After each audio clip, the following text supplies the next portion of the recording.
right, so we're diving deep today, and it looks like we're headed into the world of Andhra Pradesh politics. Yeah. You've given us quite the collection of sources here. It looks like someone's been putting together a YouTube political podcast, and you're clearly trying to get a handle on this pretty complex but super interesting political scene. I would agree with that.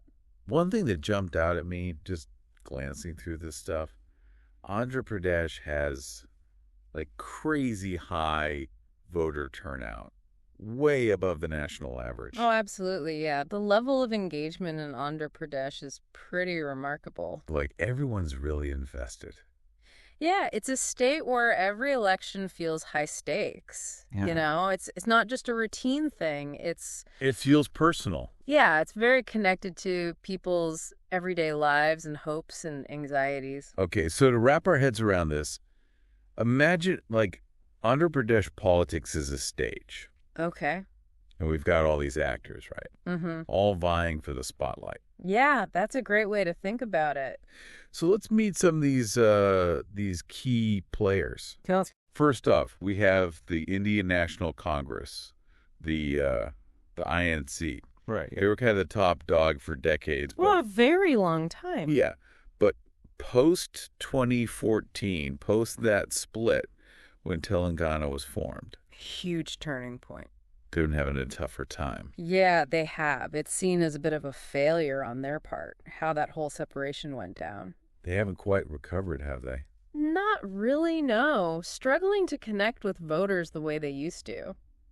Okay, now for a story that could be a movie in itself, we have the Telugu Desam Party, the TDP, founded by, wait for it, an actor, Alleged. N.T. Ramarao, NTR, this iconic figure. It's hard to overstate how much he captured the imagination, not just in cinema, but in politics, too. Like, talk about a career change. Right. From the silver screen to the chief minister's office, that's quite a leap. So Telugu pride, that's like a huge part of the TDP's identity, even today. Absolutely. It's baked into their DNA. And they've also always had a strong focus on those welfare programs, those initiatives. Stuff that delivers tangible benefits to people, especially in rural areas. Exactly. Trying to make a real difference in people's lives. Okay.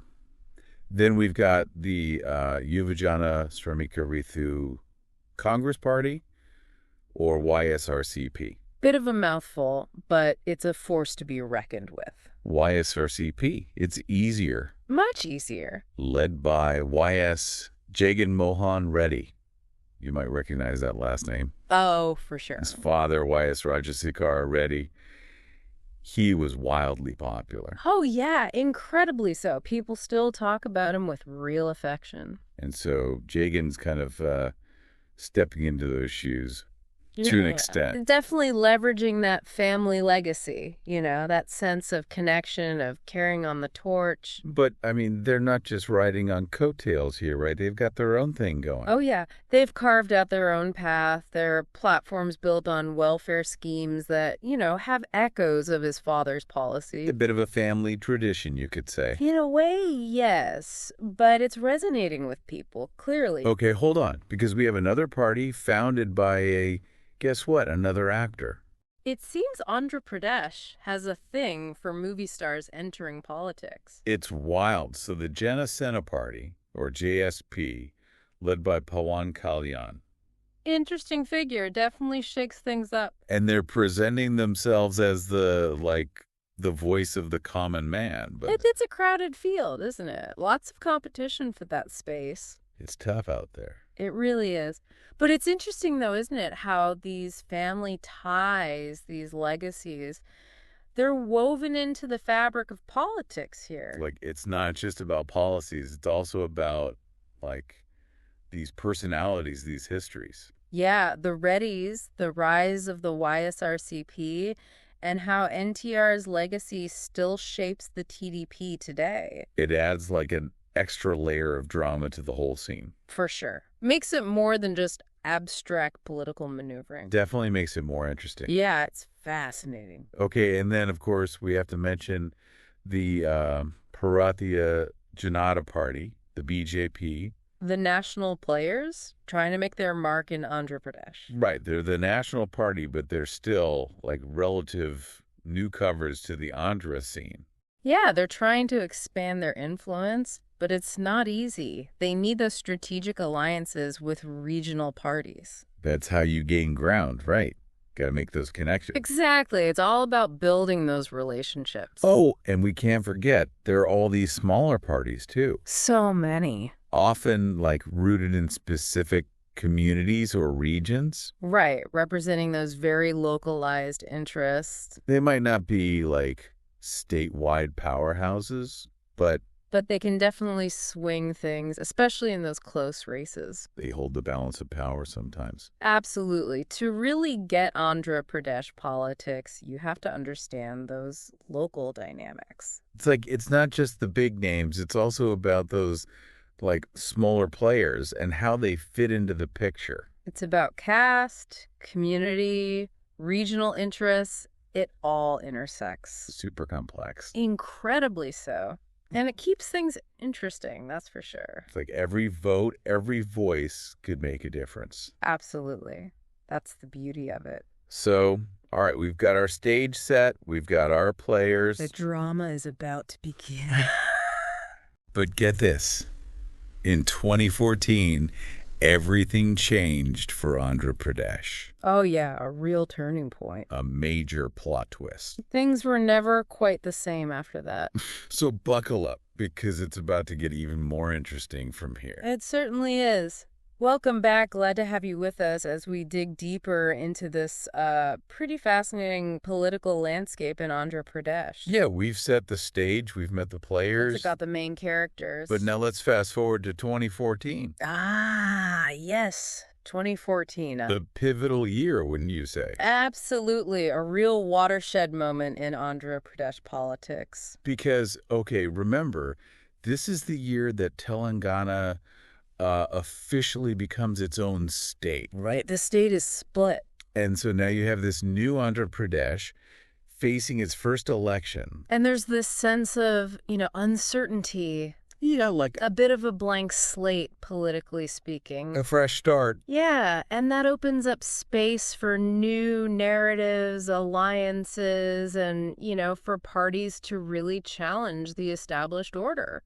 And that's where Chandrababu Naidu and the TDP, they really step in with this bold promise. The promise of Amaravati. Yeah, a brand new, state-of-the-art capital city. A city of the future. And they really sold this vision of Amaravati, right? Like it's a symbol of progress, of moving forward. Oh, absolutely. It was all about, cutting edge technology, infrastructure, putting Andhra Pradesh on the map. Almost like a beacon to the world. Yeah, a signal that Andhra Pradesh was ready to compete on a global scale. Okay, so you've got all these sources talking about Amaravati, and it seems like, at least initially, it really resonated with a lot of people, particularly those who, saw it as this path to economic growth. For sure, especially for a state that was,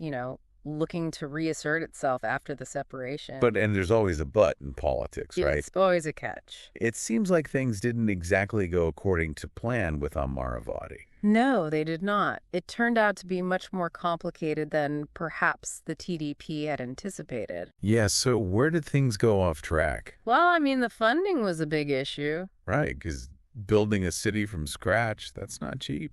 No, it requires massive resources. And it seems like the TDP government, they struggled to get those funds to actually make it happen. They did. And, there were those criticisms, remember, from the YSRCP saying that Naidu hadn't fought hard enough for support from the central government. Right, like he wasn't getting enough from Delhi. Exactly. And those concerns, they started to gain traction as the project faced these financial roadblocks. So it's like having the blueprint for a mansion, but not enough cash to actually build it. Exactly. Ambition colliding with economic realities. Ouch. And then there was the whole issue of land acquisition. Right, because to build Amaravati, they needed a lot of land. A huge amount of land. And a lot of that land belonged to, farmers, villagers. People whose families had lived there for generations. And that process, it got, really messy, didn't it? It did. It became incredibly controversial with all sorts of accusations flying around about unfair compensation, forced displacement, Like people being pushed off their land. Yeah, and there were concerns about environmental damage, too. It's that classic dilemma, right? Development versus, tradition. Progress versus displacement. And it seems like the TDP, they might have underestimated how deeply people were connected to their land. They did. And it wasn't just opposition parties making noise about this. It was people who had initially supported the TDP, supported the idea of Amaravati. Yeah, like they felt betrayed. Exactly, like their voices weren't being heard. Like the government was prioritizing this grand vision over the well-being of its own people. It definitely created that perception. So how much did all of this Amaravati situation, how much did that contribute to the TDP's loss in 2019? I think it played a significant role. It became a symbol of the TDP's, disconnect. Like they're out of touch. Yeah, with the common man, with the everyday struggles of people. And the YSRCP, they really capitalized on that, didn't they? They did. They very effectively painted the TDP as elitist, as more interested in these grand schemes than in the needs of ordinary people. And meanwhile, they, the YSRCP, were offering concrete solutions to those everyday problems. Right, those Navarat Nolu schemes that we talked about earlier. Exactly. Programs like Rethu Bharosa providing direct financial assistance to farmers. So helping them cover the costs of, fertilizer, seeds. All those essential inputs that can be so expensive. And this was especially important for, small farmers. Absolutely. Those who are operating on very thin margins who really struggle to make ends meet. So it's not just a handout. It's actually, helping them survive, helping them stay afloat. Exactly. Providing that safety net, that sense of security. And then you have Amavoti, right? Aimed at education, incentivizing parents, especially mothers, to send their kids to school. By giving them, financial support. Right, because for many families, the cost of education is a huge barrier. Books, uniforms, all that stuff adds up. It does. And so this program was about addressing that very real obstacle. So it's interesting because it's tackling multiple issues at once. It is. It's clever. You're empowering women. You're investing in the next generation. You're creating a more educated workforce, potentially. It's no wonder these schemes were so popular, They resonated on, so many levels. They did. The YSRCP tapped into those aspirations for a better life and offered concrete ways to achieve it. They were delivering. They were. They had those housing initiatives as well, providing affordable housing to those in need. It's these weren't just promises. They were actual, tangible actions. Actions that made a real difference in people's lives. Yeah, a stark contrast to Amaravati, which, as grand as it sounded. It felt distant, A Does. bit like a dream that wasn't quite materializing. Whereas these programs, they were right there, right now, improving lives. Exactly. And that's a powerful message, especially in a place like Andhra Pradesh, where people have been, let down by politicians in the past. But, okay, even with all the good they've done, these YSRCP programs. There are always concerns, right? No policy is perfect. There's been some criticism, hasn't there? Oh, definitely. About, the cost of all these schemes. It's expensive. There's no doubt about that. And whether they're, financially sustainable in the long run. That's the big question, isn't it? Can Andhra Pradesh afford this level of spending? And then there are those who say, Jagan Mohan Reddy, he's becoming a bit too, how do we say this? Authoritarian. Yeah, maybe a little too comfortable with power. Centralizing power, perhaps. Right, and that always makes people nervous, doesn't it? It does. It raises concerns about checks and balances, about democratic processes. The YSRCP's success, it's like a mixed bag. It is. They've delivered, they've helped people. But there are these lingering questions about the future. About the long-term consequences. Okay, now I got to ask about caste. The elephant in the room. You mentioned earlier how, dominant caste like the Kamas and the Reddys, they have a lot of influence in Andhra Pradesh politics. They do. It's a fact of life here. So can you give us some concrete examples of how that actually plays out? Well, think about the TDP, right? They've historically been associated with the Kama community. We're often linked to, business entrepreneurship. Exactly. And the TDP, under Naidu, they really cultivated that image. Like they were the pro-business party. Exactly. And that resonated with many Kamas who saw them as the party that understood their aspirations, their economic interests. So it's not just about, appealing to a certain group. It's about actually aligning your policies with their needs, with their vision. Absolutely. It's about building that sense of shared interest. And then you have the Reddys, who are more associated with, agriculture, land ownership. The backbone of rural Andhra Pradesh. And they form a big chunk of the YSRCP's base, right? They do. And so the YSRCP, they've really prioritized policies focused on rural development, farm subsidies. So those welfare schemes that directly benefit farmers. It's like tailoring your message, your policies, to really speak to your target audience. And that's politics, isn't it? Understanding who your voters are and what they care about. It's fascinating how this all works.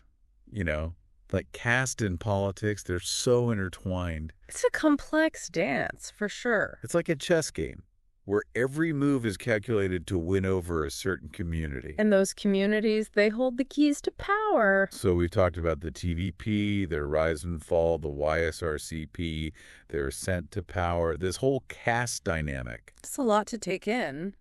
It is. But there's one more wild card in this whole political drama that we haven't discussed yet. Oh, right. We can't forget about them. The Janasena party. The party that keeps everyone guessing. So we've talked about a lot, the TDP, Amaravati, the YSRCP, their welfare programs, and even touched on how caste plays into all of this. That's a pretty complex picture, right? It is, but we can't wrap up without talking about one more player in this Andhra Pradesh political game, the Janasena party. Yes, the JSP, led by Pawan Kalyan. Another actor turned politician. Seems to be a theme in Andhra Pradesh. It does, doesn't it? But the Janasena party, they're an interesting case. They are. They haven't been around as long as the TDP or YSRCP. Yeah. But they've definitely made some waves. Oh, yeah. They've shaken things up. It's like no one's quite sure what they're going to do next. They're unpredictable. One election, they're aligned with the TDP.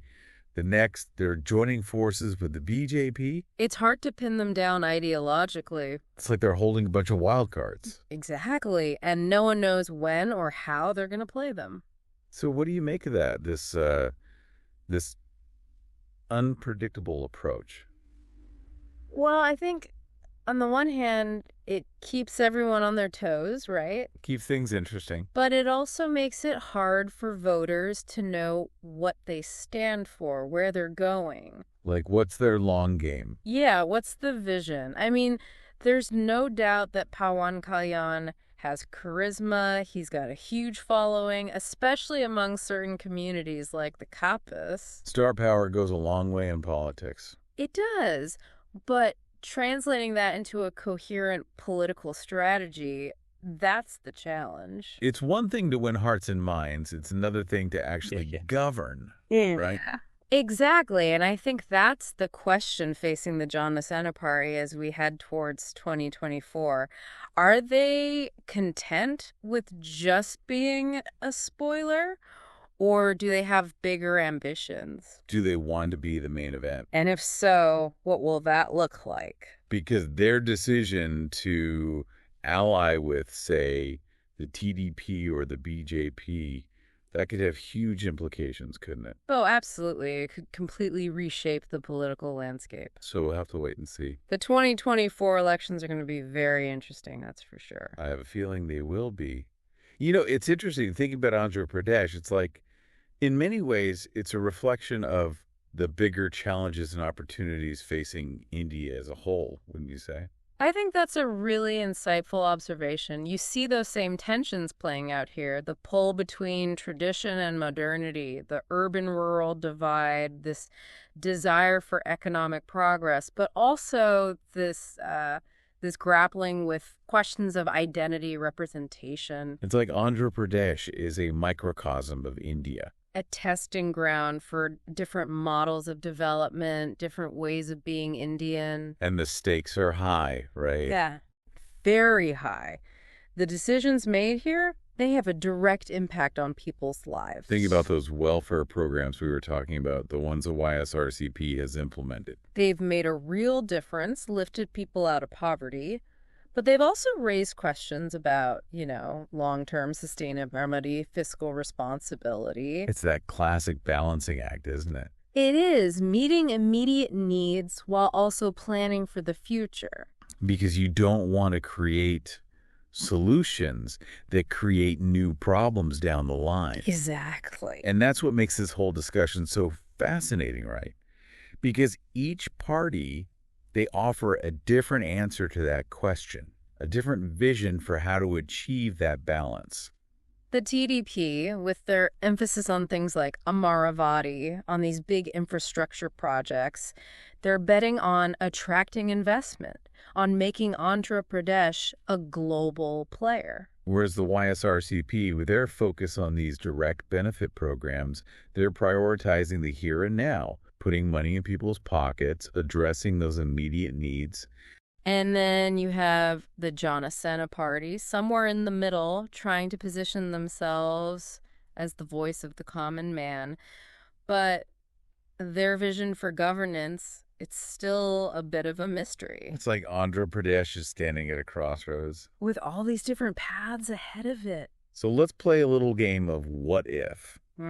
What if the TDP manages to pull off a comeback in 2024? What do you think their priorities would be? Well, I think they'd probably try to revive the Amaravati project, but maybe with a more realistic approach this time around. Like learning from their mistakes? Exactly.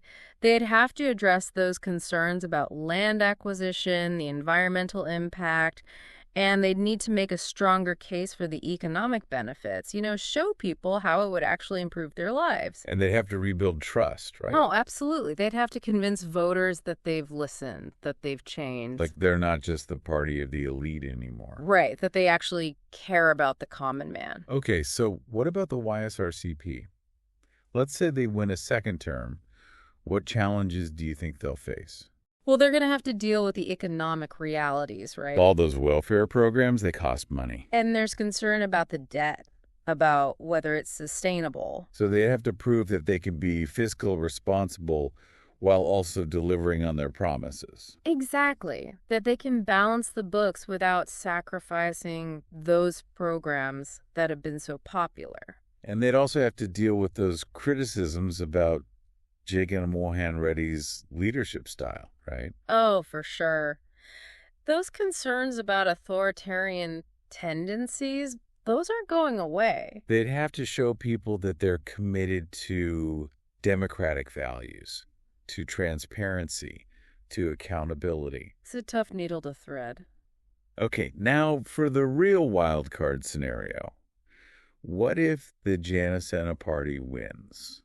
That would be a major upset. But what would it mean for Andhra Pradesh? What direction would they take the state in? That's the million-dollar question, isn't it? Because their vision, it's still a bit vague. Like, we know they talk about empowering youth, tackling corruption. Social justice, those sorts of things. But the specifics, the how, that's still unclear. And their lack of experience, that could be both a blessing and a curse, you know? Like they could bring fresh ideas, but also make some rookie mistakes. It would definitely be an interesting experiment. So with all these possibilities, all these different forces at play, how should the average voter in Andhra Pradesh make sense of it all? What advice would you give them as they head into the 2024 elections? I think the most important thing is to look beyond the rhetoric, the slogans, the promises. Don't just listen to what they say. Exactly. Look at their track record, their actions, what they've actually done. What have they delivered on?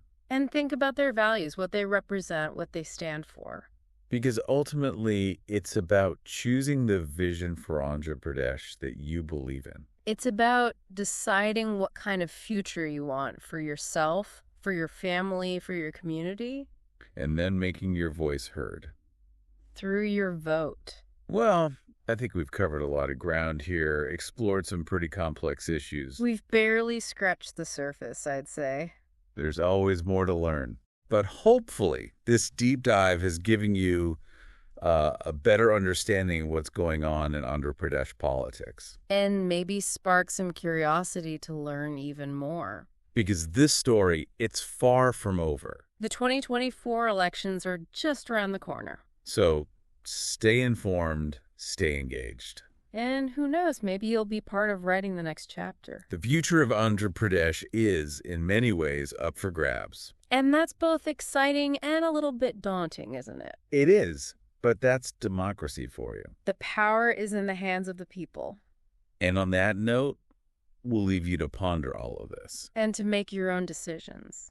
Thanks for joining us on this deep dive into Andhra Pradesh politics. It's been a pleasure.